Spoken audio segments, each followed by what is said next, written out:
Woe unto me if I do not preach the gospel. This is what the Apostle Paul says. But what is the gospel?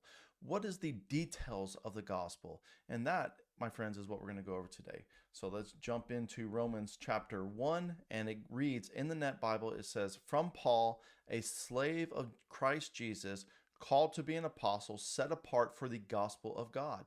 So he's saying right off the bat that he is here to preach the gospel of God. And what is that gospel? Well, let's just keep reading. In verse 2, it says, "This gospel he promised," talking about God, "beforehand through his prophets in the Holy Scriptures concerning his Son, who was a descendant of David with reference to the flesh." So this is reference to the flesh. This is the gospel that was prophesied beforehand about his Son. But if you have the Net Bible, the Net Bible does a fantastic job on translational notes. And if you look at the gospel of God here, it gives us a little glimpse into more details about this gospel of God.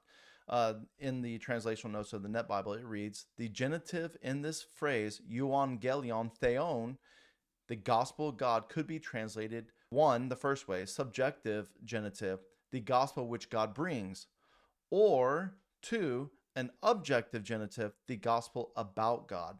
So we know that there's a play on words in the Greek, and we lose this in translation to the English translation.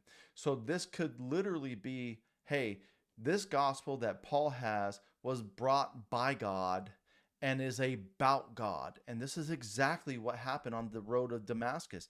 What happened? God himself came down and said, "Why are you persecuting me?" And Paul says, "Who is this?" And he says, "This is Lord." And what did he do? He was taught by Jesus Christ himself for 3 years in Arabia. And this is telling us what happened. So we can see Jesus brought his own gospel as it was prophesied in the scripture.